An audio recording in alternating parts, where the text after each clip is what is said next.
Je vais mettre ma montre, peut-être. Salut les petits cœurs, j'espère que vous allez bien, tant physiquement que mentalement, parce que le mental c'est aussi très important. Aujourd'hui, on se retrouve pour la partie 2 de la story time.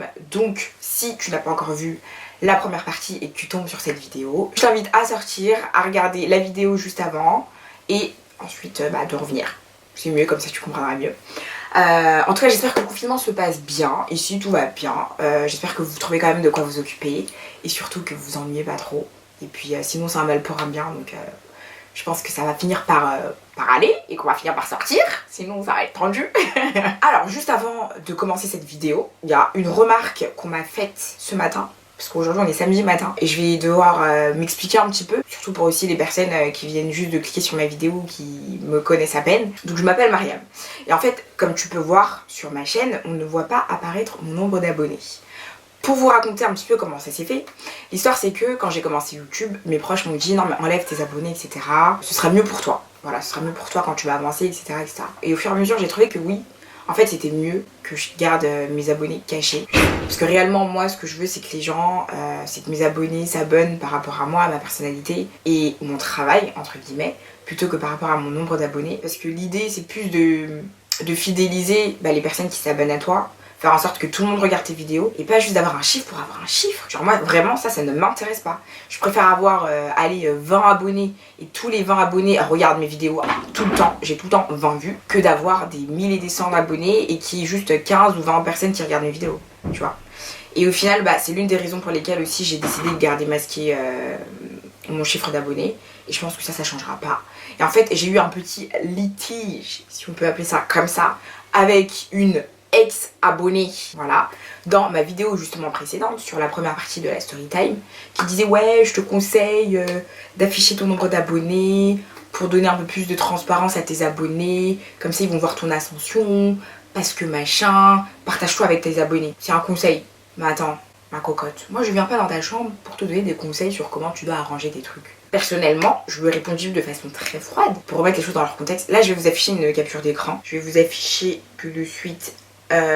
Donc je vais vous lire ce qu'elle me dit. Elle me dit ouais, un conseil, affiche tes abonnés même si c'est pas beaucoup, cela encourage les autres à s'abonner et à avoir ton... Bon, déjà le français là, l'écriture, l'orthographe ce n'est pas trop ça, et à avoir l'évolution, partage tout avec tes abonnés, surtout ceux du début, c'est eux les vrais abonnés, ils verront ton ascension. Donc je lui réponds, merci pour ton conseil mais le nombre d'abonnés te sert en rien. Tu t'abonnes pour la personne et pas pour un nombre. Si c'est ton cas, merci de te désabonner. Donc le message est résumé là-dedans. Tous ceux qui s'abonnent à ma chaîne pour des nombres d'abonnés, please, désabonnez-vous. Parce que je n'afficherai jamais mes abonnés. Du moins pour l'instant, je compte pas les afficher. Pour moi, YouTube, c'est pas une question de nombre d'abonnés. C'est vraiment une question de contenu, de qualité, de... Si voilà, tu te sens en phase avec la personne, tu vois. Perso, moi, je m'abonne à des chaînes, parce que c'est des personnes, elles m'intéressent. Tu vois, j'aime leur contenu, j'aime leur personnalité. Et c'est pas parce qu'elles ont des 10 000 ou 15 000 ou machin. Et il y a plein de youtubeurs sur YouTube qui ne partagent pas leur nombre d'abonnés. Donc à quelle heure tu vas venir péter devant mes fesses pour me dire que, Crary, c'est un conseil que je te donne, partage-toi avec tes abonnés. Si j'ai pas envie de partager... Est-ce que même on partage tout? On se connaît pas tous, hein. Faut pas l'oublier ça. Il y a des conseils que tu peux pas venir donner à une personne que tu ne connais pas, qui est sur les réseaux, comme si c'était en gros ton ami, parce que t'es pas mon ami. Qui me dit que toi-même c'est pas juste pour satisfaire ta curiosité. Après je peux comprendre que voilà, ceux qui me regardent, vous êtes curieux de savoir combien j'ai de nombre d'abonnés, mais les gars, sortez-vous ça de la tête. On n'est pas là pour le nombre d'abonnés, on est là pour partager un bon moment ensemble, pour qu'on s'amuse et qu'on se divertisse. Je le répète encore une fois, tous ceux qui sont là pour les nombres d'abonnés, on ne va pas s'entendre, désabonnez-vous. J'ai dit désabonnez-vous. En tout cas, pour le reste, ceux qui sont réellement là pour qu'on se profite, pour rigoler, parce qu'on s'entend bien, parce qu'on a des similarités, abonnez-vous, activez la cloche, rejoignez-moi sur mes réseaux sociaux.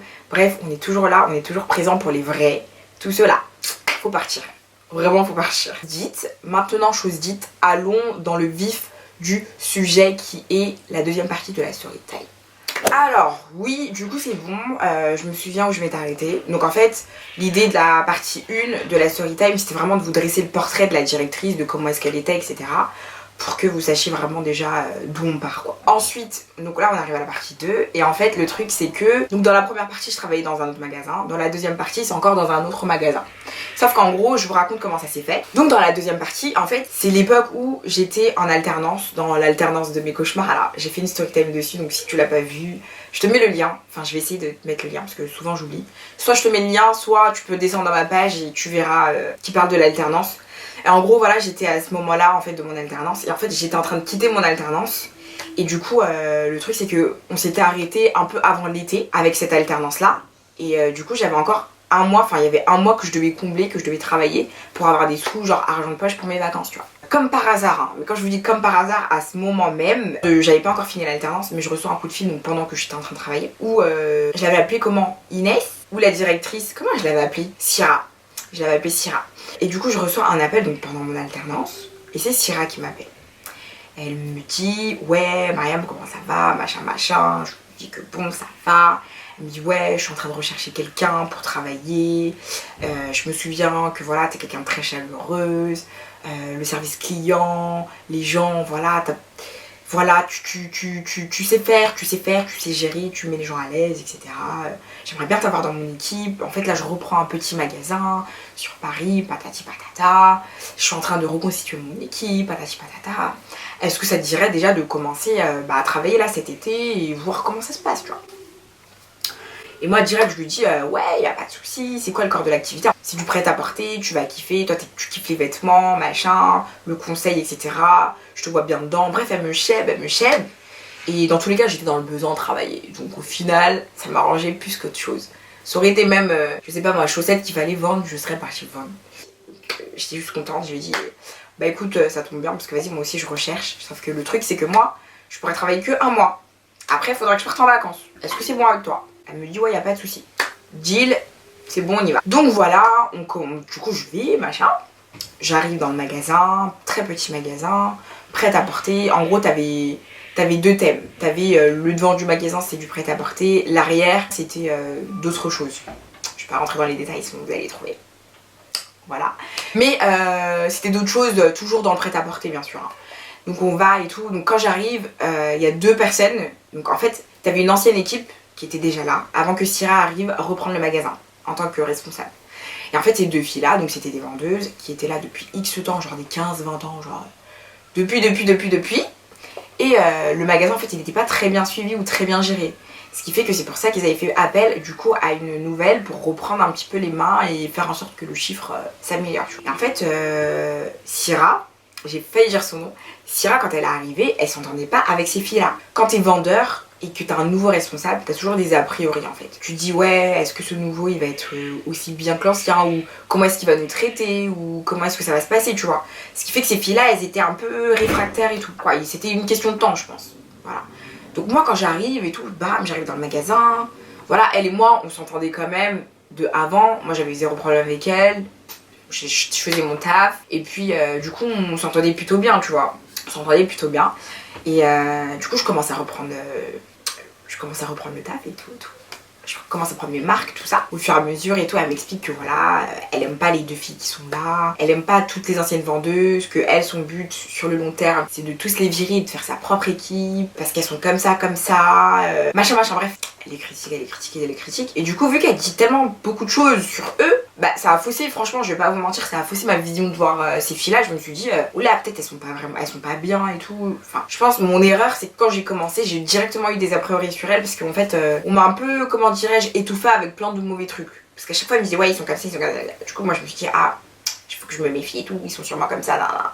Donc au final, vas-y, j'étais grave sur la réserve, je me méfiais de fou et tout, je faisais pas de copinage et tout, enfin. Donc le temps passe, voilà, il y a des embrouilles un petit peu, enfin il y a pas des embrouilles mais il y a des histoires, comme quoi ces filles-là, elles veulent pas rester dans l'enseigne, parce qu'en fait, il y avait des nouvelles réformes, c'était soit elles devaient accepter tel truc, soit elles étaient virées, enfin je sais plus trop comment ça s'est passé. Et en fait, les nouvelles réformes du magasin n'ont pas plu aux anciennes, parce que je crois qu'ils devaient baisser leur salaire ou un truc comme ça. Et au final, elles ont décidé de partir, tu vois. Donc au final, bah, toutes les vendeuses, elles partaient et elles se retrouvaient que avec moi et elles prenaient des intérimaires. Moi, j'ai fait mon mois. Pendant mon mois où je travaillais, bah, le comportement de Syrah vis-à-vis des clients était, comment dirais-je, pas exemplaire, on va dire ça, on va dire que c'était pas exemplaire. Parce que faut savoir que c'est une personne qui n'est pas faite pour être en vente, je pense. Elle est pas faite pour être en vente, genre en magasin, parce que du coup des fois elle est pas toujours agréable, elle peut être très désagréable, on va dire les choses, elle peut être très désagréable et ça se faisait ressentir et les clients se plaignaient de plus en plus, tu vois. Il y avait des remontées en fait. Sachant que déjà ce magasin, les vendeuses, les anciennes vendeuses, elles avaient plus du tout l'envie, elles avaient plus envie de travailler là-bas. Ce qui fait qu'il y avait une mauvaise ambiance vis-à-vis des clients, mais pas tous. Il y avait quand même des exceptions, mais sinon la majorité se plaignait des vendeuses qu'il y avait, comme quoi c'était pas agréable, comme quoi machin. Donc moi, tu connais, j'arrive et tout, toujours dans le sourire, j'essaie de faire rire les gens, tu connais, rester dans ma joie et ma bonne humeur, même si, vas-y, c'est un peu compliqué entre elles, mais tu connais, on ne calcule pas, on fait le taf, on est payé, on se barre. Voilà. Donc moi, vas-y, je fais le moi, patati patata. Et en fait, ça devenait de plus en plus charnu, en fait. Genre, quand Inès, elle était là, en fait, elle me demandait beaucoup de choses. Fais ci, fais ça, fais ci, ramène ça, fais ci, fais ça, ramène ci, ramène ça. Et en fait, bah, elle était beaucoup dans les ordres. Et au final, je travaillais beaucoup. On va pas se mentir, je travaillais beaucoup. Et en fait, elle m'avait d'abord pris en intérim.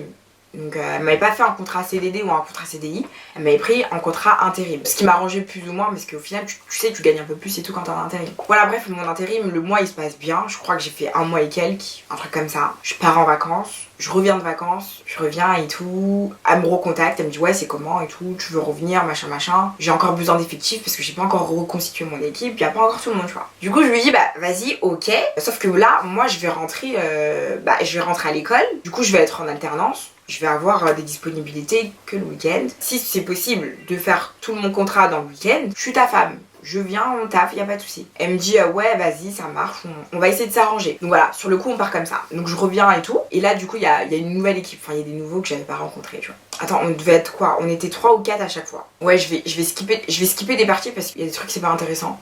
Mais du coup quand je suis arrivée, genre à partir du moment où il y a commencé à avoir de l'action, c'est quand donc il y avait une nouvelle qu'on va appeler, elle m'a dit de l'appeler comment déjà? Anissa. Je vous explique, j'ai envoyé un message justement à ma pote qui travaillait avec moi à l'époque, donc avec Syrah, là où il y a eu tous les problèmes. Et genre elle m'a dit ouais si tu dois nommer mon personnage, nomme-le Anissa. Je lui ai dit vas-y y a pas de problème. Donc elle on va l'appeler Anissa. Et elle en fait c'était devenue l'adjointe de la directrice. En fait qui était la responsable tu vois. Parce qu'elle reprenait un magasin mais en tant que responsable. Donc en gros elle, Anissa c'était la responsable adjointe. Moi j'étais là en tant qu'intérimaire toujours. Je restais sur un contrat intérimaire. Comme si elle pouvait faire appel à moi quand elle voulait, tu vois. De temps en temps, t'avais aussi d'autres intérimaires ou d'autres gens qui venaient, machin. Donc on est là, on continue, on commence à travailler, tout ça. Et en fait, au fur et à mesure, il y a un peu des tensions. Parce que moi, mon planning, il était un peu compliqué. Des fois quand elle m'appelait, bah je pouvais pas. Parce que soit j'étais en cours, soit j'allais travailler dans mon taf. Ce qui fait que voilà, des fois je disais non, je laissais un plan et du coup c'était compliqué. Fallait gérer en gros en sous-effectif, tu vois. Donc ça c'était un détail. Du coup quand je revenais, bah elle avait un peu les nerfs contre moi parce que j'avais pas pu travailler le jour où elle m'avait demandé. Donc moi j'étais un peu en mode oui bah écoute, désolée, tu connais le travail, l'école, vraiment je vais t'aider mais dans mes possibilités, genre je peux pas faire plus que je peux tu vois. J'étais là en mode bon ok, c'était un peu comme ça, genre c'était un peu tendu, les nerfs étaient un peu tendus. Après au fur et à mesure tu connais, t'avais des petites histoires genre en magasin. En fait de plus en plus qu'on avançait, elle commençait de plus en plus à être à l'aise avec le magasin et ses nouvelles fonctions. Elle connaissait de plus en plus de choses, donc elle était à mieux renseigner les gens. Je vous explique. Dans l'ancien magasin, on vendait des baskets, des sneakers. Sa passion. Dans le nouveau magasin, on vendait du prêt-à-porter. Donc c'était pas du tout des sneakers, c'était du prêt-à-porter. Donc fallait être calé, entre guillemets, sur ça, tel produit, machin, sur d'où ça vient, machin, la matière, nanana. Et au départ, elle avait beaucoup besoin de son ancienne équipe, qui était un peu réfractaire à elle, et elle à eux. Et au fur et à mesure, du coup, elle commençait quand même à en apprendre davantage sur le métier. Sauf que la clientèle de ce magasin, c'était des personnes, généralement, en moyenne, plutôt âgées, tu vois. Bon, il y avait très peu de jeunes, mais c'était quand même des personnes plutôt âgées. Donc c'était des clients vraiment fidèles qui restaient sur ce magasin des années, tu vois. Donc à chaque fois qu'ils venaient, ils disaient mais excusez-moi madame, mais elles sont passées où les anciennes vendeuses? Bah il y avait une vendeuse qui me renseignait particulièrement où est-ce qu'elle est passée. Ah bon? Du coup vous êtes la nouvelle responsable? Ah d'accord. Merci. Bonjour madame. Oui, j'aurais besoin de tels conseils. Est-ce que telle vendeuse est là? Ah, Elle est partie, vous dites? Ah, bon, c'est pas grave, merci. Donc oui, la clientèle, elle était plutôt âgée et en fait, ils étaient habitués à un certain type de vendeuse. Sauf que le truc, c'est que le magasin s'était transformé en vendeuse noire en fait. Genre, la responsable, elle était noire, Anissa, elle était noire, moi, je suis noire. Et après, t'avais des intérimaires de temps en temps. Donc, toute la force de vente était devenue noire et du coup, bah, les clientes, bah, elles n'étaient pas habituées, tu vois. Voilà. Donc au départ c'était un peu compliqué, on va dire, d'avancer. Et qui dit personne âgée, dit parle beaucoup, se plaint beaucoup, exigeant, pense tout savoir. Du coup, bah, ça crée un peu des conflits quelquefois avec Syrah, la responsable. Et des fois, en fait, elle parlait très très mal aux clients. Je vous donne un autre exemple. Oui, bonjour madame, je cherche tel type de matière. J'ai cru voir qu'il y avait la même chose, mais avec un numéro plus petit. Est-ce que vous pensez que ça pourrait le faire? Bah, si vous avez trouvé quelque chose de plus petit, oui, éventuellement ça pourrait le faire.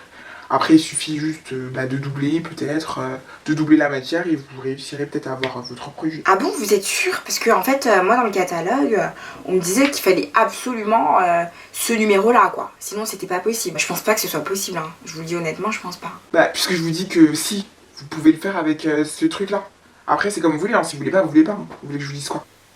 Alors typiquement, ça c'est un exemple de la façon dont elle pouvait répondre aux clients. Quelquefois, en fait, il y avait carrément des embrouilles au niveau de la caisse entre Anissa et les clients. Soit qui partaient en cacahuète, parce que soit c'était des histoires de remboursement qu'elle voulait pas forcément faire, mais qui n'avaient pas la bonne manière de dire. Souvent, en fait, quelquefois quand même, c'était les clients qui étaient en tort. Mais en tant que responsable, il y a quand même une procédure, une façon de répondre qui n'était pas adaptée. Et du coup, bah, ça crée des embrouilles en plein magasin. Genre, moi j'étais là en mode... Non mais vous comprenez pas quoi, madame? Je vous dis que ça marche pas comme ça, hein. Vous pouvez pas... Mais je vous dis que ce n'est pas comme ça qu'on fait. Je vous dis que la matière la plus adaptée, ça devait être celle-ci, pas celle-là. Bien sûr que si, c'est celle-ci. Si vous n'êtes pas contente, vous arrêtez, vous allez dans votre magasin. Écoutez, j'ai toujours été ici, j'habite à côté. Bah, c'est pas grave, le changement ça fait du bien. Allez, buvez de l'eau. Ouais, genre des fois, c'était un peu craignos parce que le service client n'était pas du tout là. Et carrément, ce qui s'est passé, c'est qu'il y a eu des mails qui ont été faits de la part de certains clients qui étaient très fidèles à cette marque, à cette enseigne, auprès du coup de la direction, auprès du siège. Et il y a eu les retombées, parce qu'après, bah, il y a eu des mails descendants genre de la direction vers Syrah lui disant ouais, il y a telle cliente qui se plaint par rapport à ça, telle façon de parler qui n'était pas convenable, machin, enfin bref. Il y a eu des mails comme ça qui circulaient, qui montraient que voilà, elle était un peu insolente envers les clients, sachant que certes, le client est roi, certes, des fois, ils abusent, mais toi, t'es pas censé enflammer la chose, tu vois. En tant que gérant ou en tant que personne dans un magasin ou travaillant pour un magasin, tu dois toujours avoir la bonne façon de dire et la bonne façon de faire. Tant qu'il n'y a pas un manque de respect, ou si elle te gifle pas, tu connais, tu prends sur toi. Bon, après si elle te gifle, c'est une autre histoire. Mais tant qu'elle t'a pas giflé, tu restes tranquille, t'es professionnel, tu vois ce que je veux dire. Donc voilà, ça c'est une histoire qui pouvait arriver de temps à autre, tu vois, genre, rien de méchant. En tout cas, bref, le temps passe et tout. Et en fait, plus on avance, plus on travaille ensemble, plus moi je commençais à avoir un peu de... Voilà, j'aurais commencé un peu à m'énerver dans son comportement, ou des fois dans sa façon de parler, parce qu'en fait, des fois elle parlait très très mal pour des vieux trucs. Ne serait-ce que pour ranger des vêtements ou quand tu posais des questions parce que tu savais pas où c'était, elle avait une façon de répondre très hautaine en fait, très bah là, oh, t'arrives pas et tout, enfin tu vois, c'est un peu des façons de faire ou qui étaient agaçants en fait. Et toi même au bout d'un moment, genre t'encaisses et à un moment t'es en mode calme-toi, calme-toi, vas-y bois de l'eau, calme-toi, prends pas les choses à cœur et tout, tu vois. Quand j'étais là, je me parlais à moi-même, ouais, prends pas les choses à cœur, vas-y, tranquille. Vas-y, laisse, tranquille. Et en fait, le truc, c'est que Anissa et Syrah, de base, elles étaient proches. Elles se parlaient beaucoup, elles se racontaient beaucoup leur vie. Jusqu'à Anissa, des fois, elle gardait l'enfant de Syrah. Elle l'aidait, etc. Elle la cherchait à l'école, enfin des trucs, voilà, alors que c'était vraiment plus professionnel. Et juste, ce que j'ai oublié de dire, c'est que Anissa, elle aussi, elle était passée par l'autre magasin. Elle était aussi passée par l'autre magasin, après elle a quitté là-bas et elle est aussi venue ici. Je crois que Syrah l'avait appelée ou je sais pas si elle a rappelé Syrah, mais au final en fait elle aussi elle se connaissait d'avant. Moi quand je suis revenue de vacances en fait je l'ai trouvée au magasin. Donc au final on a commencé à parler, à échanger, communiquer, machin, nous raconter un peu, enfin voilà, au final on s'est bien aimé tu vois. On est devenus quand même amis collègues amis si je puis dire. Et on a commencé à parler, etc., etc., etc. Après, moi, j'ai commencé à voir du coup que elle et Syrah, elles étaient plus ou moins proches, parce que voilà, ça rentrait dans le personnel, elles se racontaient leur vie personnelle. Elle allait carrément des fois chercher sa fille, elle restait avec elle allait la récupérer à l'école, enfin des petits trucs comme ça. Sauf que moi, j'avais pas ce stade-là de relation avec Syrah. Certes, on s'entendait très bien, mais je prenais quand même une prise de recul, parce qu'il y a des choses qu'elle faisait que j'appréciais pas. Et pour pas un peu gâcher cette relation professionnelle, bah, je prenais sur moi. Mais bon, des fois quand même, ça se voyait sur ma tête quoi. Genre tu fais des trucs ou tu dis des trucs. Moi, sans vouloir même essayer de montrer, des fois je suis très démonstrative. Donc au final, bref, vous avez compris, des fois ça se voyait. Jusqu'à je me souviens un jour, je sais plus ce qu'elle m'avait dit. Elle m'avait fait une remarque. Elle m'avait dit un truc, une mauvaise façon, je sais plus ce que j'ai. Du style, ouais, tu sais pas t'habiller ou je sais pas quoi. J'ai dû répondre un truc, en tout cas je m'habille mieux que certaines ici. Ma responsable. Et après elle m'a dit, ah mais tu fais la fille hein. Genre en mode, elle s'attendait pas à ce que je réponde, parce qu'on répondait jamais, oh. On disait jamais rien. Oh. Elle disait, on rigolait, elle disait, on faisait. On ne parlait pas. Mais tellement, hein, j'avais encaissé, tellement ma tête elle devenait lourde. Elle a dit un truc là, moi aussi j'ai répondu. Après elle a dit, ah tu fais la fille. Et tellement je peux devenir insolente, tellement je suis insolente moi des fois. Vous me voyez comme ça là. Ça vient vous rigoler, nanana, mais le jour où on va s'engager. donc voilà et tout, il y avait des petits trucs comme ça. Ce qui fait que voilà, des fois j'étais un peu réticente ou des fois j'étais pas totalement à l'aise. Il y a un truc que je chantais pas trop, tu vois.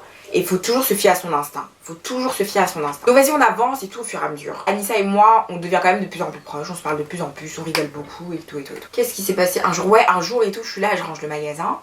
Anissa me dit ouais, parce qu'en fait des fois tu devais faire des rangements à thème ou des trucs comme ça et tu devais ranger en fait une partie du magasin à thème. Elle me critiquait en mode ouais, mais regarde comment elle a rangé le coin de la boutique. Qui peut acheter des trucs comme ça, appareillés comme ça? Ouais, je t'ai vu comment elle s'habille même. Elle croit qu'elle pète le score, mais elle sait pas s'habiller. Plein de trucs comme ça. Or que, hein, je vous dis, quelques temps avant, elle m'avait suivi sur les réseaux sociaux, dont Instagram. Quand je postais une photo, elle a liké toutes mes photos. Quand je postais des trucs en story, parce que souvent en story, j'aime bien, si je m'habille, je prends une photo miroir, genre. Je fais des petits thèmes et tout, je vous demande de voter, ce que vous préférez ou machin. Genre elle tout le temps elle faisait mes trucs, mes sondages, à chaque fois elle commentait, à chaque fois elle me disait ouais j'aime beaucoup, nanana, je valide, nanana. Tu vois ce que je veux dire? Donc Anissa me dit ça et je dis ah bon. Donc moi je sais pas m'habiller quoi, genre moi j'ai un vieux flow genre. Je dis ok, y'a pas de drap, c'est pas grave. C'est pas vous savez quoi, hein, quelques jours après elle me demande de faire quoi? De venir, d'être son modèle, genre de prendre des vêtements du magasin, qu'on aille dehors pour faire des shootings, parce qu'elle avait lancé un nouvel Instagram de la boutique et qu'elle voulait me prendre en mannequin. C'est pas elle me dit ça? Ah. En tout cas je pouvais rien dire, parce qu'Anissa m'avait dit quelque chose, j'allais pas aller lui dire ouais alors apparemment t'as dit ça, nanana. C'est pas comme ça la vie. J'ai gardé pour moi, mais tu connais, tu gardes. C'était ça. Donc je garde pour moi, je dis rien. Quelques temps après, je sais plus ce qui se passe encore, mais sauf que cette fois-ci c'est Anissa, c'est Syrah qui vient me voir, on discute, et elle commence à critiquer Anissa. Donc sa responsable adjointe, avec qui elle est si proche, qu'elle aime tant, normalement. Elle commence à la critiquer, elle fait jamais les choses jusqu'au bout, c'est incroyable, je lui confie des tâches qu'elle finit jamais, qu'elle ne fait pas bien, je comprends pas, machin, elle écoute pas, plein de trucs comme ça. Dans ma tête c'était en tout cas toi tu critiques tout le monde jusqu'à ta meilleure amie là, celle qui t'aide là, celle qui finit tard pour te laisser finir plus tôt, c'est elle que tu vas critiquer. C'était comme ça tous les jours, critication d'ici, critication de là-bas. Si c'était pas Anissa, c'était les anciennes, si c'était pas les anciennes, les intérimaires. Et en fait ce qui se passe c'est que souvent donc, toutes les semaines elle prenait une nouvelle intérimaire, parce qu'en gros elle avait pas encore du staff ou de personnes fiables jusqu'au bout, tu vois. Et dès qu'il y avait une intérimaire qui venait, soit elle taillait son physique, soit elle taillait sa façon de s'habiller, soit elle taillait son comportement, soit elle les renvoyait mais de façon très infâme. C'est-à-dire que elle envoyait un mail dans le dos de l'intérimaire sans lui dire en face à face ouais je te prends pas parce que tu corresponds pas. Elle envoyait un mail à l'agence disant ouais elle correspond pas parce qu'elle est pas du tout commerciale, elle a une mauvaise attitude ou des trucs comme ça, tu vois. Les choses n'étaient pas dites en face jusqu'au bout. Vraiment jusqu'au bout. Je dis rien. Anissa elle vient. Je lui dis rien. C'est au bout de X temps, quand c'est là où il a commencé à avoir tous les problèmes que j'ai décidé de tout dire. Mais oui, toi aussi elle te critiquait. Et oui, toi aussi elle m'a raconté des trucs personnels de ta vie. Alors que c'est des choses que tu lui as dit de pas dire. Et oui, toi aussi elle a dit que ça, que tu faisais ça comme ça. Et oui, toi aussi elle a critiqué ton physique. Et oui, j'ai tout dit. J'ai tout dit. Oh. Anissa aussi elle m'a tout dit. Et c'est là où on va rentrer dans les problèmes. Parce que en fait, il s'avère que madame, depuis le début qu'elle était rentrée dans le magasin, elle volait dans la caisse. Ouais, elle voulait pas 100 euros, pas 200 euros, pas 1000 euros, hein. Elle voulait vachement plus. Les problèmes, c'est dans le prochain épisode.